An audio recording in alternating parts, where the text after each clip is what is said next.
A'udzubillahi as-sami'il 'alim minasyaitonir rajim. Bismillahirrahmanirrahim.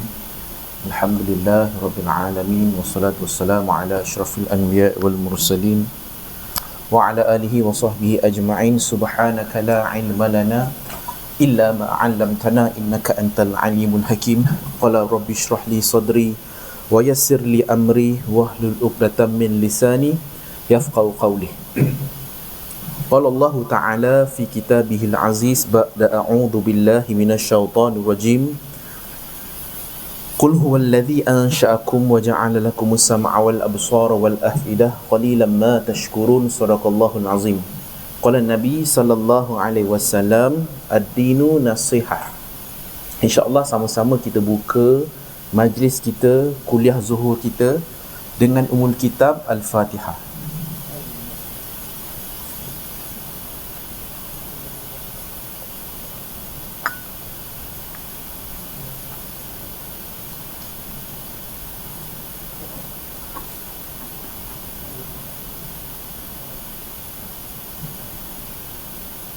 Assalamualaikum warahmatullahi wabarakatuh. Apa khabar? Selamat tahun baru. Apa azam tahun baru ni? Sambung ya. Qada balik yang lepas-lepas yang belum selesai ya. Masya-Allah, tabarakallah. Syukur kita pada Allah Subhanahu Wa Taala. Allah Allah memberikan kita peluang untuk kita nak baiki banyak kesilapan kita. Kita semakin mendekati kematian lah, mustahil makin jauh. Maka bila tahun baru ni, saya ingat lagi Habib Ali Zainal Abidin, masa malam tahun baru tu, antara ucapan dia yang paling terkesan dekat saya ni, bila satu part dia kata, bila kita sambut tahun baru ni, dia menjadi satu trend, kita akan sangat bersukaria kan. Kita bersukaria dengan tahun baru tu. Sebab apa? Sebab tahun baru kan, azam baru, kita ada yang sampai lakukan benda-benda maksiat kan. Tapi dia kata sepatutnya sambut tahun baru ni kita kena sambut dengan banyak kerisauan. Kerisauan sebab apa? Sebab kita semakin mendekati mati dan kita banyak lagi persiapan yang kita belum buat. Patutnya risau tu kena lebih daripada gembira. Syukur mesti kena ada. Syukur, ya Allah bagi aku hidup lebih lama. Tapi kena ada kerisauan, sebab itu buatkan kita lebih nak baiki diri lah, insyaAllah. Okey, insyaAllah untuk hari ni saya nak kongsikan dan saya nak sambung agak-agak itu hari ada sempat tak buat note ayat berapa? 80. Okey, ayat ke-80. So waktu tu adalah okey, ini adalah keadaan ketika mana Bunyamin kena ambil kan. Bunyamin kena ambil dengan menggunakan helah, meletakkan barangan diraja di dalam bagnya dan membuatkan dia dituduh menjadi pencuri. Tetapi Bunyamin tidak rasa goyang, dia tak rasa bimbang. Sebab apa? Sebab dia tahu ini cara bagaimana abangnya Nabi Yusuf nak buatkan dia dekat dengan dirinya. Tuan-tuan perempuan, satu analogi lagi yang sebab saya tengok sekarang kan, bila saya tengok mak ayah ambil anak-anak kan, saya teringat pula bayangkan tuan-tuan perempuan, ada seorang mak, dia ambil anak kat sekolah, dan lepas ambil anak dekat sekolah, dia bawa jalan yang bukan kebiasaan yang anak dia bawa untuk balik ke rumah. Okay? Tuan-tuan perempuan, bila anak tu dia tanya, "Mak, jalan ni macam tak pernah jalan pun, jalan lain ni, bukan kebiasaan ni." Lepas tu mak dia kata, "Tak apa, kau ikut je lah."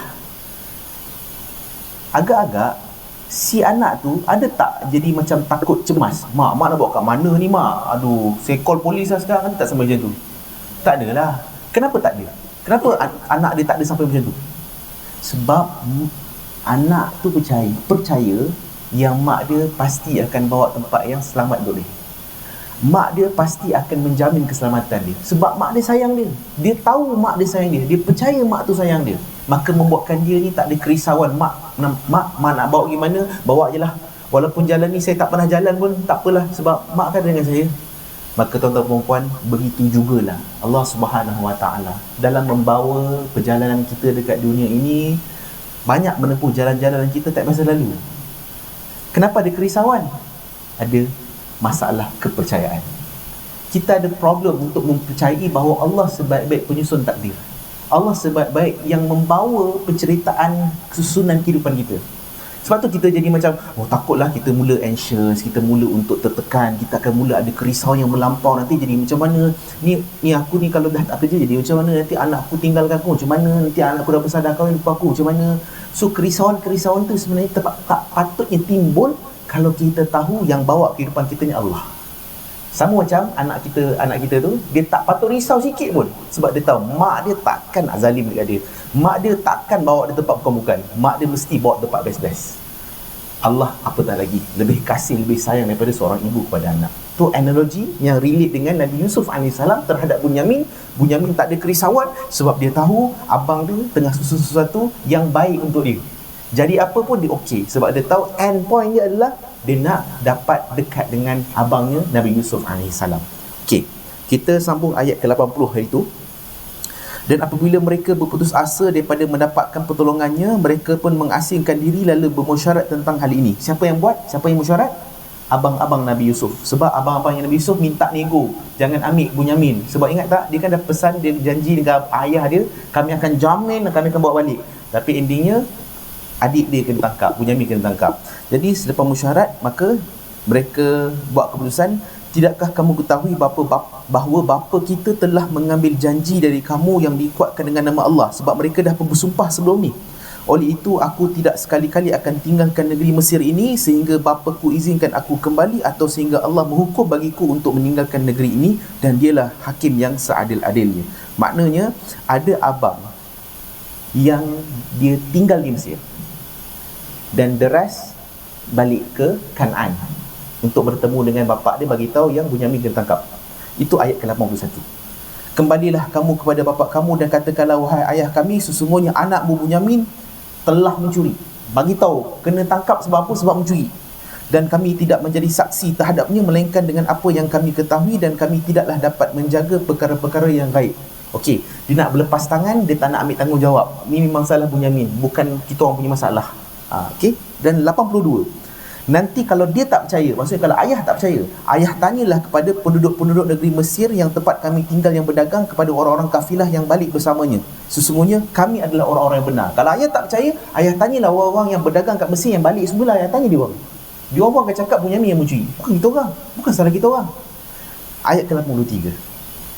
Setelah mereka kembali dan menyampaikan hal itu kepada bapa mereka, berkatalah ia, tidak benar apa yang kamu katakan itu, bahkan nafsu kamu telah memperelokkan pada pandangan kamu suatu perkara yang kamu rancang. Jika demikian, bersabarlah aku dengan sebaik-baiknya.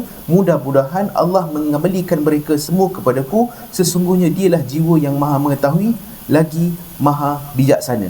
Maka bila sampai berita itu kepada ayahnya Nabi Yaqub percaya tak? Tak. Sebenarnya apa yang kau cakap ni tipu.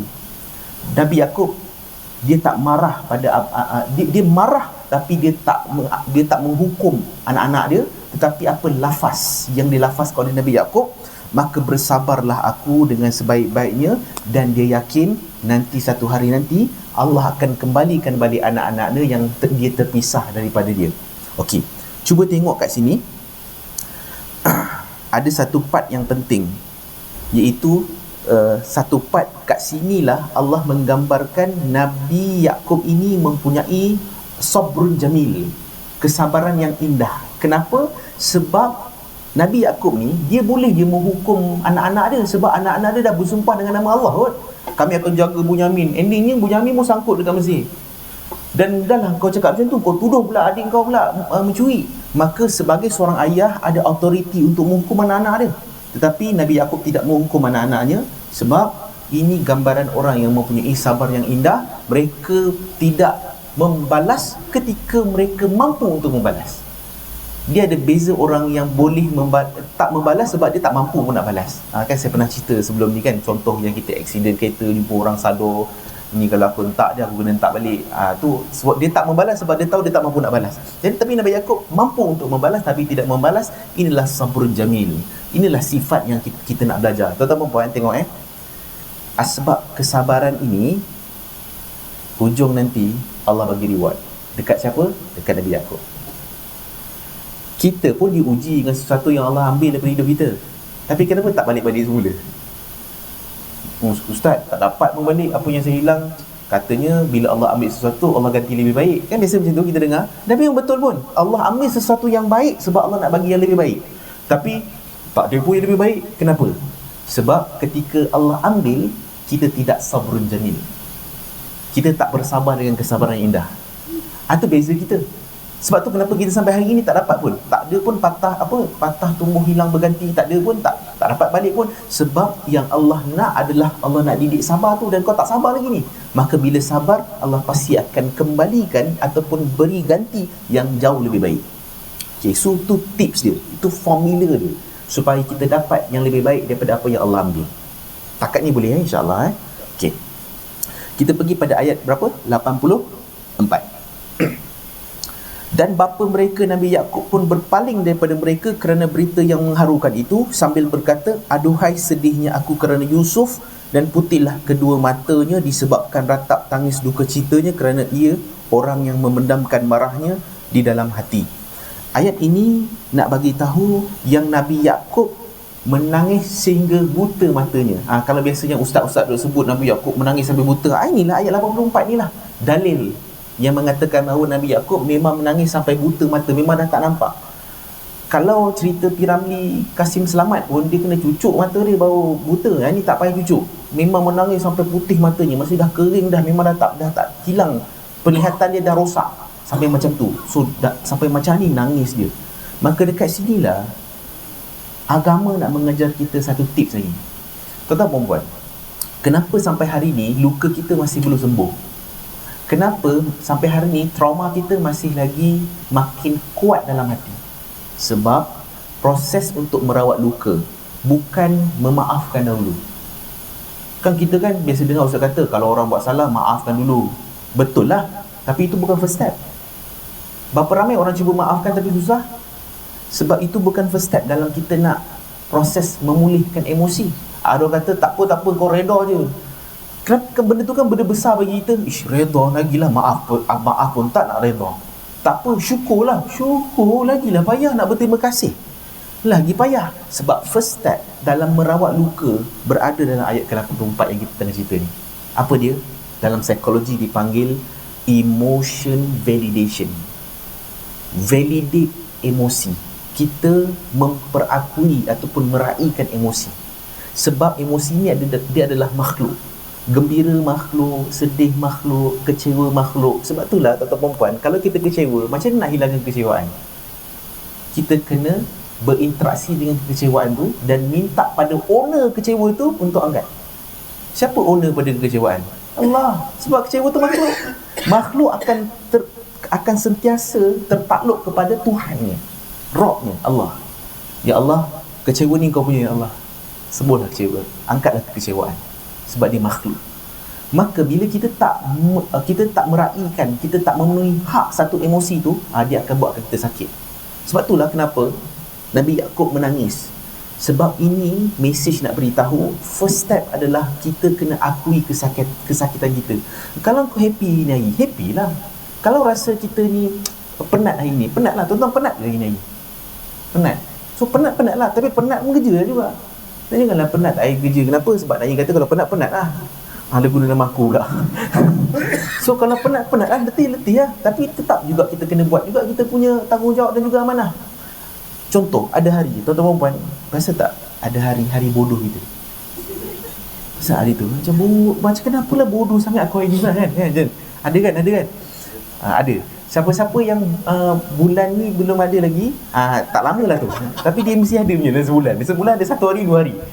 Tapi normal lah ada hari-hari bodoh kita tu. Tapi kalau hari-hari bodoh, dia kena check balik lah, kena berubat kampung. Kalau jadi macam tu. Tapi normally macam tu. Ada hari-hari bijak kita, ada hari-hari semangat kita kan. Ada hari semangat semayang nak awal waktu, imam tak datang pun dah sampai. Kadang ketuk pintu imam kan, lambat sangat lah, keluar jap kan, lambat sangat imam bila nak azan. Ada hari kita rajin kita. So itu normal sebagai manusia. Saya selalu sebut dalam ceramah-ceramah saya, training saya sebut, kita tak perlu pun nak happy 100%. Kan saya pernah sebut 70-30 rules ni. Kalau kita tanya, kalau kita pergi psikiatrik kan, psikiatrik kata awak ni happy berapa persen? Contohlah saya nak tanya contohlah saya tanya abang lah, abang kan nak apply kerja ke saya. Pakcik. Okey, abang berapa persen happy hari ni? 1 sampai 100. Hari ni tengah hari ni lah. Happy tak sakit hati kan? Sakit hati banyak. Happy berapa persen? Dalam 40, 60 kot. 60. So 60 happy, 40 lagi terluka, sakit hati, geram, kecewa lah. 20 sakit hati, 20 sakit hati, 20 normal lah.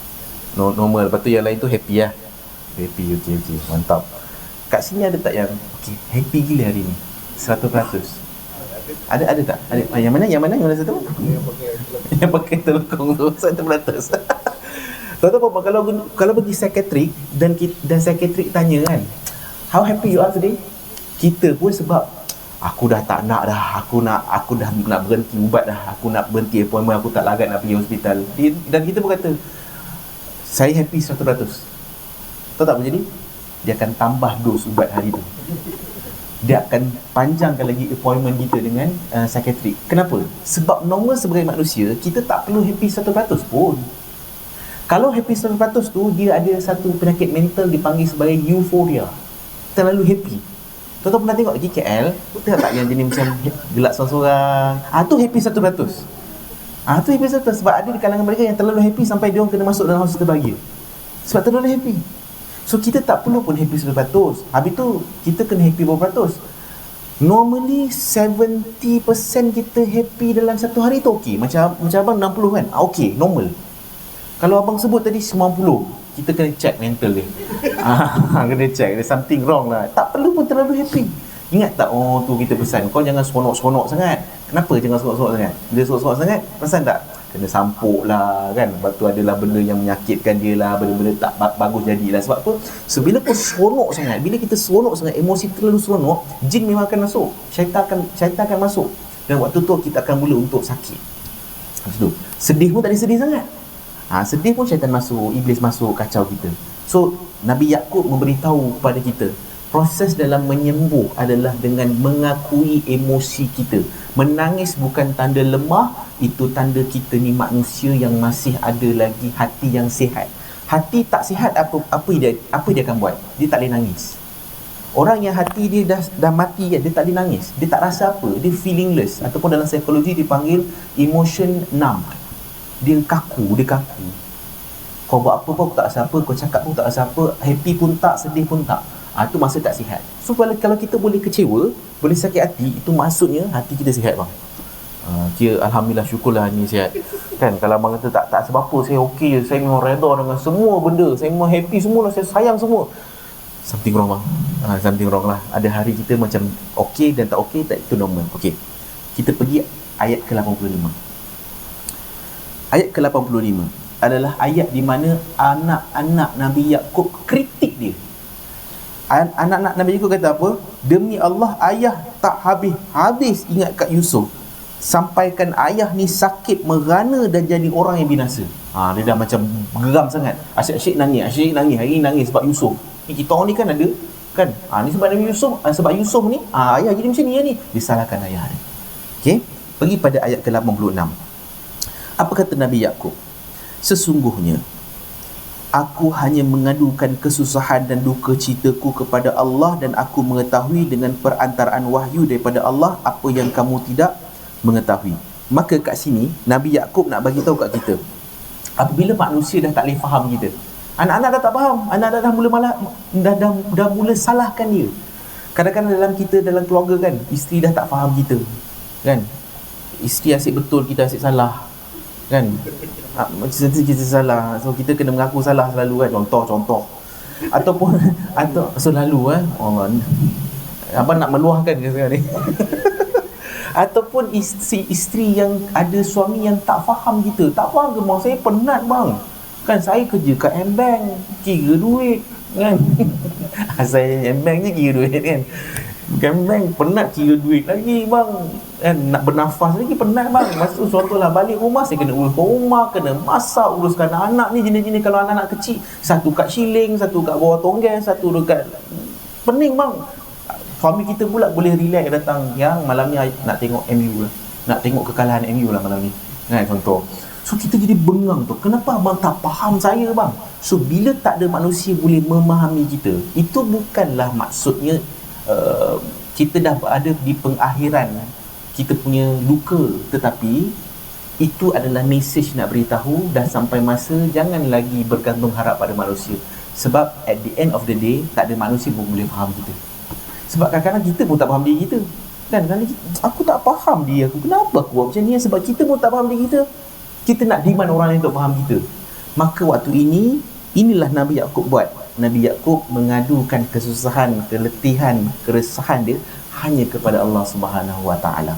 Dan pastinya manusia hanya boleh bagi harapan, tapi Allah yang mengabulkan segala dan setiap harapan kita. Maka sebaik-baik pengadu adalah kita mengadu pada Allah. Perasan tak dalam Al-Fatihah kita baca Iyyaka na'budu wa iyyaka nasta'in. Hanya pada Engkau saja aku menyembah ya Allah, dan hanya pada Engkau saja aku minta tolong. Dekat dalam solat kita beria-ria bersumpah dengan Allah, ya Allah kalau aku susah aku mesti minta tolong Kau. Tapi kat luar solat tetap minta tolong dan menagih harapan pada manusia.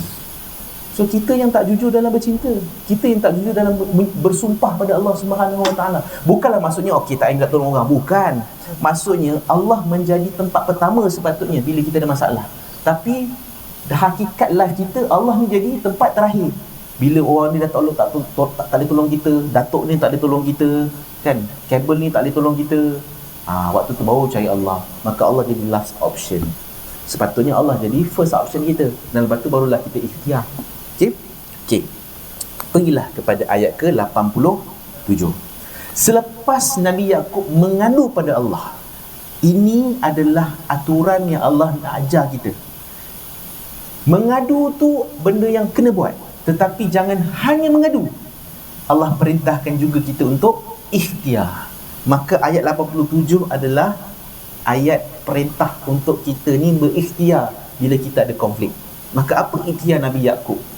Dalam keadaan Bunyamin dah tak balik, Nabi Yusuf hilang, maka kata Nabi Yaqub, wahai anak-anakku, pergilah dan intiplah kabar berita mengenai Yusuf dan saudara Bunyamin, dan janganlah kamu berputus asa daripada rahmat serta pertolongan Allah. Sesungguhnya tidak berputus asa daripada rahmat dan pertolongan Allah itu melainkan kaum yang kafir. Tuan-tuan puan, tahun baru ni antara benda yang kita kena masukkan dalam diri kita adalah jangan pernah putus asa dengan keampunan Allah. 12 bulan yang lepas, banyak dosa yang kita buat, banyak maksiat kita buat. Syaitan akan sentiasa bisikkan kepada kita, kau ni dah dosa banyak dah ni, tak payahlah. Kau ni memang banyak silap dah ni, Tuhan tak ampun dah kau. Inilah perkataan iblis, buatkan kita putus asa dengan rahmat Allah. Tapi apa kata Allah dalam Quran? Qul ya ibadiyalladzina asrafu ala anfusihim la taqnatu min rahmatillah. Katakanlah kepada hamba-hamba aku yang telah melampaui batas, jangan berputus asa dengan rahmat aku. Allah sentiasa buka pintu dia untuk kita minta ampun. Contoh perempuan, saya nak share satu kisah. Tuan-tuan pun ingat tak? Nama sahabat ni kena ingat. Supaya balik boleh cerita kat suami, cerita kat isteri, nampak canggih sikit lah kita hari ni. Ada ilmu baru. Abang pergi kuliah Zuhur, ada seorang sahabat. Nama sahabat ni Fudail bin Iyad. Familiar kot kan ayat nama ni, Fudail bin Iyad. Okey. Kisah dia menarik. Kenapa? Kisah relate dengan ayat ni. Satu hari Fudail ni dia nak pergi ke masjid. So bila on the way nak pergi masjid, dia lalu satu rumah. Rumah tu dia dengar mak tengah menjerit. Biasalah mak-mak kan jerit kat anak kan. Dia jerit kat anak dia sebab anak dia buat salah apa pun tak tahulah. Dia pun tak adalah pergi tanya pula. Menjerit kan, mak kalau jenis-jenis kalau jerit tu satu derek tu memang dengar lah. Dengan pak-pak imam pun masuk balik rumah tu punya takut. Dia jerit. So bila dia jerit, anak dia yang kena marah tu keluar daripada rumah, menjerit keluar daripada rumah. Biasalah budak-budak kan, kira macam nak lari rumah macam tu. Jadi Fudail pun biarkanlah keadaan tu, dia pun tak masuk campur. Dia pun pergi solat ibadah apa kat masjid apa semua. Dan lama-lama tu dia pun balik lah, on the way balik keluar daripada masjid, lalu rumah yang tadi tu, yang anak dia tu lari tu, yang mak dia jerit-jerit tu, dia keluar, dia nampak. Sebab masa dia lari tu, mak dia tutup pintu. Kau lagi, kau tak payah balik.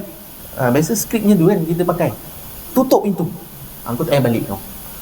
So bila dia balik on the way tu, dia nampak anak kecil tadi tu, kanak-kanak tadi tu yang lari rumah tu, tertidur depan pintu yang mak dia tutup tu, dalam keadaan ada bekas air mata yang dah kering. Maknanya anak tu memang merayu-rayu nak masuk balik sampai tertidur. Dan dia nampak depan mata dia, Fudail nampak depan mata, si mak ni dekat pintu tu, dia kesian tengok anak dia. Dia buka pintu, dia angkat anak dia masuk. Waktu tu Fudail menangis. Sebab apa? Sebab anak kecil tu, dia buat salah, buat silap, dia ketuk pintu. Kasih seorang ibu takkan sanggup untuk biarkan anak sujud dekat luar menangis-nangis, merayu. Pasti mak akan buka pintunya, dia akan bawa masuk. Itu naluri seorang ibu. Dia teringat, apatah lagi rahmat Allah apabila satu hamba yang buat salah dan silap dan dosa yang sangat banyak mengetuk pintu keampunan Allah, takkan Allah tak buka, takkan Allah tak bawa masuk kita dalam keampunan Allah Subhanahu Wa Taala. Rupa-rupanya yang tertutup tu bukan pintu keampunan, yang tertutup tu adalah hati kita, tertutup dengan dosa-dosa kita, tertutup dengan keputusasaan kita dengan rahmat Allah. Allah tak pernah tutup pintu keampunan, cuma kita yang tak rela nak tunggu lama dekat pintu dia. Ni Tuhan tak ampun ni, tak apalah, gerak cukuplah, memang aku ni ahli neraka. Maka inilah analogi nak beritahu pada kita, kasih sayang Allah ni pasti Allah akan buka pintu keampunan buat kita. Benar ni semua senyap ni, okey kan? Ingat kita pernah jerit kat anak. Alright, kita pergi ayat ke-88.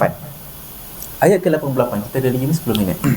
Ayat ke-88, maka bertolaklah mereka ke Mesir. Dah ayah dia bagi order macam tu, dia pun pergi. Berapa jauh? Tuan-tuan ingat tak lagi berapa jauh Kanaan dengan Mesir? 8,428 kilo.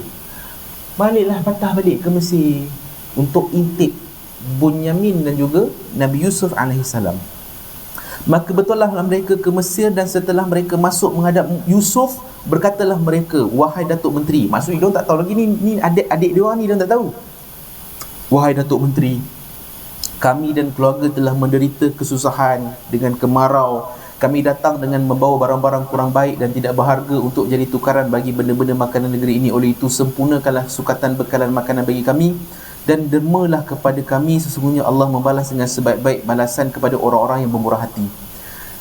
Dia datang ni atas niat dia nak minta bekalan makanan, tapi sebenarnya dia tengah nak tengok mana Bunyamin dia nak bawa balik. Ayat ke-89, Nabi Yusuf kata, sekarang ni tuan-tuan perempuan, abang-abang tak tahu tau yang Datuk Menteri tu adik dia Yusuf yang dia pernah buang niat nak bunuh dia. Ayat 89 adalah permulaan revelation. Nabi Yusuf kata, tahukah kamu betapa buruknya apa yang kamu telah lakukan kepada Yusuf dan adiknya semasa kamu masih jahil tentang buruknya perbuatan yang demikian? Terkejut semua abang-abang dia. Macam mana Datuk Menteri ni boleh tahu? Ini benda ni kisah lama, sebab Nabi Yusuf kena campak tu masuk kanak-kanak, sekarang dah jadi Datuk Menteri. Dan ayat 90, dia orang tanya, engkau ni Yusuf ke? Ni dia orang tanya. Dan Nabi Yusuf kata, akulah Yusuf dan ini adikku Bunyamin. Sesungguhnya Allah telah kurniakan nikmatnya kepada kami, dan sebenarnya sesiapa yang bertakwa dan bersabar, maka sesungguhnya Allah tidak menghilangkan pahala orang-orang yang buat kebaikan. Maka waktu ini semuanya telah pun terbongkar. Abang-abang dia pun dah tahu ini Yusuf yang dia dah buang selama ni, rupanya hidup jadi Datuk Menteri dah.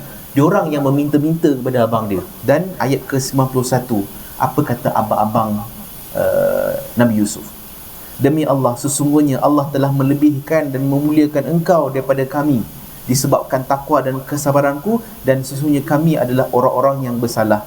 So waktu ini mereka tahu, mereka mengaku yang mereka salah. Tapi ingat tau tuan-tuan dan puan, abang-abang Nabi Yusuf ni narsistik tau.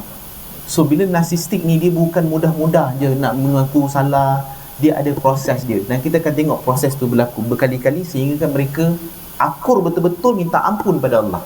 Okey, cuba tengok ayat ke-92. Tuan-tuan dan puan, inilah rahsia kalau tuan-tuan dan puan ada konflik dalam keluarga ataupun ada masalah-masalah ujian dalam kehidupan, yang tuan-tuan masih lagi berada dalam ujian yang sama, tak keluar-keluar. Saya tak tahu kita masing-masing ujian masing-masing, ujian hubungan, ujian kewangan, ujian kesihatan, ujian keluarga, mertua dan semualah. Kalau kita masih dalam ujian yang sama, tuan-tuan tahu tak kenapa? Sebab ingat tak, Allah bagi ujian untuk apa? Untuk upgrade diri jadi lebih baik di sisi dia. Tapi kenapa ujian masih sama datang? Sebab kita masih belum lulus ujian itu. Engkau belum jadi apa yang aku nak, maka kau masih lagi di ujian yang sama.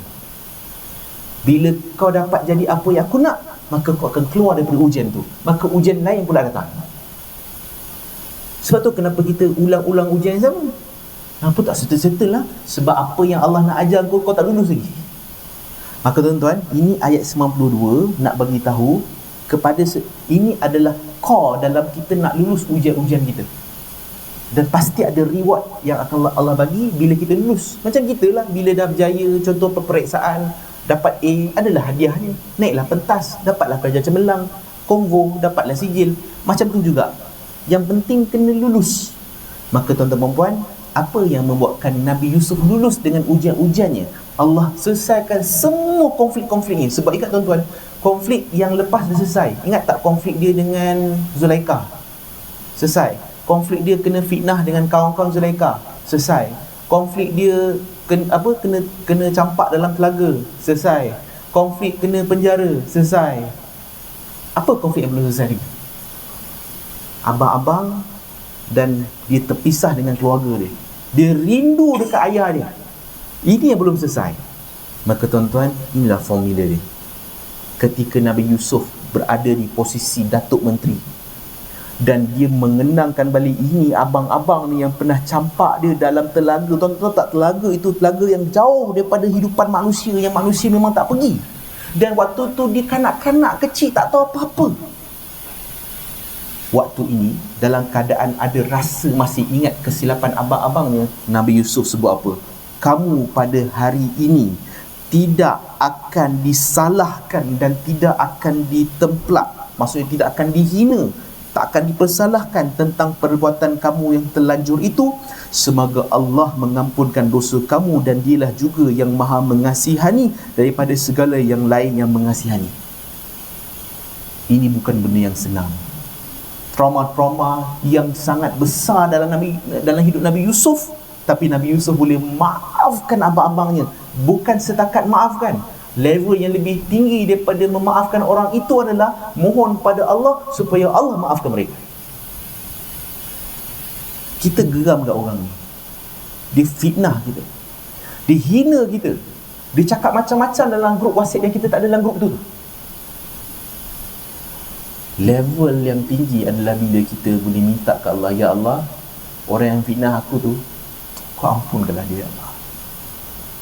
Ini level orang yang ada sabrun jamil, orang yang di sisi Allah tinggi, dan Allah akan luluskan ujiannya. Senang tak tuan-tuan? Nak maafkan dah, nak maafkan tu mencabar dah. Nak doakan keampunan dia, takkanlah nak doa nak ampun senang-senang. Bagilah dia kena lipat dulu, kan? Biarlah dia azab dulu. Dia tak tahu dia azab aku macam mana. Tapi tuan-tuan, Nabi Yusuf tahu dunia ini cerita dia bukan cerita dia, tapi cerita Allah. Dunia ni bukan cerita kita. Tajuk utama dia bukan Izhar, tajuk utamanya bukan Kak Leha, tajuk utamanya bukan Cik Omar. Tajuk utama dia adalah Allah, dan kita hanyalah watak dalam cerita dia. Dan Nabi Yusuf tahu, untuk aku dapat balik ayah aku kena lulus ujian ni. Ujian apa? Ujian memaafkan. Saya ingat pesan guru saya. Walaupun benda tu kali pertama saya dengar, benda tu susah saya nak buat. Apa dia?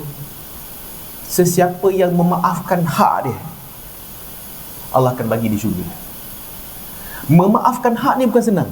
Sebab kita biasa dengar, ni hak aku deserve dapat hak ni. Contoh suami isteri selalu berlaku macam tu. Kak Zayan macam-macam lah tajuk pasal hak-hak ni banyak. Pasal da'i, saya ni suami, patutnya isteri ni kena penuhilah hak saya. Isteri pula call, da'i, saya ni tak bolehlah jadi isteri pada suami saya sekarang ni. Ni kenapa? Suami saya ni kencing berdiri. Soalan tu saya dapat kat radio. Saya dah tak boleh hormat dia lah. Suami saya ni jenis banyak kerja malas kan. So bila masing-masing menuntut hak, stres tak? Stres. Tapi agama mengajar, ini level lain lah tuan-tuan. Ini bukan syariat dah. Dia dah pergi kepada lebih tinggi lah. Kalau ayat mudah ni dia dah level ilmu tasawuf lah kan. Dia sudah memaafkan hak dia. Tak apalah bang, yang penting saya tunaikan hak saya. Yang penting saya tunaikan hak abang, saya tunaikan hak awak. Tunaikan hak awak sebagai isteri, saya tunaikan hak anak-anak sebagai anak. Bagi pada isteri, bagi pada anak. Hak saya tak apa. Maka orang macam ni Allah sendiri akan tunaikan hak dia nanti. Ni perspektif berbeza. Dan Nabi Yusuf dah memang level itulah. Dia tak heran hak dia. Patutnya dia kena, aku hari ni nak tuntut hak aku. Hak aku kau campak dalam telaga, hak aku kau niat nak bunuh aku. Boleh macam-macam Nabi Yusuf buat. So ini ayat ke 92. Mendoakan orang buat salah kan bukan senang. Boleh sambung satu lagi ayat? Boleh boleh. Pergilah pada ayat ke-93. Tuan-tuan dan puan, dalam surah Yusuf ni Allah selitkan 3 kali bab baju. Pertama sekali baju kat part mana? Ingat tak? Ketika, tak apa Ustaz tanya.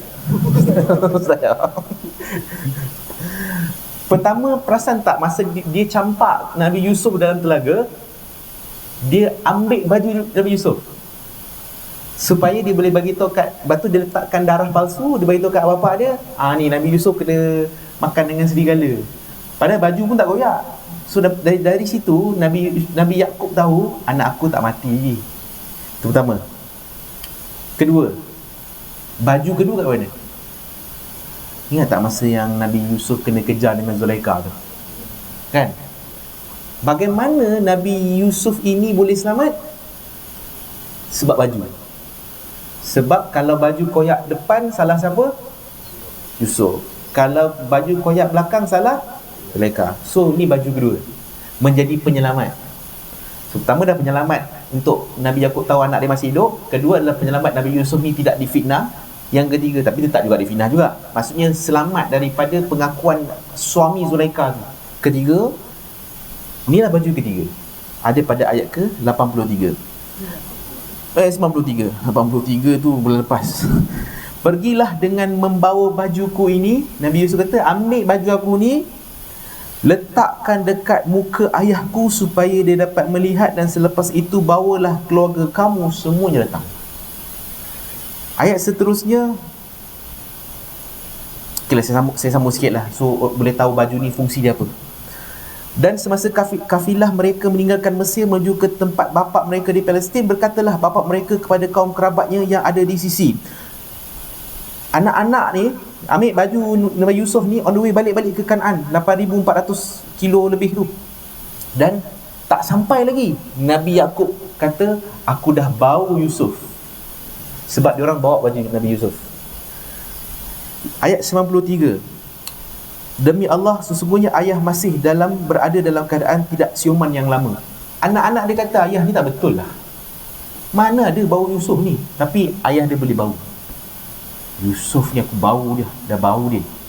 So sampai saja ayat 96, maka sebaik-baik saja datang pembawa kabar berita yang menggembirakan itu, Maka dia meletakkan baju Yusuf pada muka Nabi Yakub, lalu menjadilah ia celik kembali seperti sedia kala. Maka Nabi Yakub berkata, bukankah aku dah kata, sesungguhnya aku mengetahui daripada Allah apa yang kamu tidak ketahui. Okey, saya akan berhenti ke ayat 97. 97 ni ada mesej besar. Kenapa? Sebab 97 ini, saya akan berhenti kat 98. Diorang ni, anak-anak diminta ke ayah dia. Ayah dia cilik kan? Dia kata, dia minta ke ayah dia, wahai ayah kami, mintalah ampun bagi kami akan dosa-dosa kami, sesungguhnya kami adalah orang-orang yang bersalah. Dia dah mula mengaku kali kedua kesalahan dia. Tengok jawapan Nabi Yakub. So ni akan jadi pengakhiran kita punya kuliah Zuhur hari ni. Nabi Yakub kata, aku akan meminta ampun bagi kamu dari Tuhanku. Soalan saya, kenapa Nabi Yakub menyebut akan meminta ampun? Kenapa Nabi Yakub kata aku minta ampun? Kenapa perkataan tu keampunan tu dah minta belum? Belum minta lagi.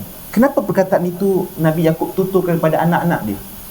Sebab ayat ini nak beritahu kita satu lagi mesej yang mahal.